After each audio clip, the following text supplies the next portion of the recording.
How to upload resume using Dropbox.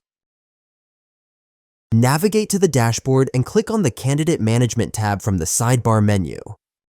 Tap the Add Candidate button to begin the process of uploading a new resume. A pop-up will appear prompting you to select your upload source. Choose Dropbox as your upload option.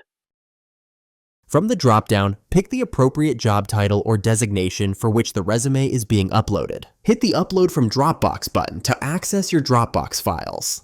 Browse through your Dropbox folders and select the resume file you want to upload. Once you've picked the right file, tap Choose to confirm your selection. After selecting the file, click on Upload to initiate the resume extraction and parsing process. The system will automatically extract relevant details from the resume. Click Save to upload the resume. You can now view your uploaded resume by clicking View Profile.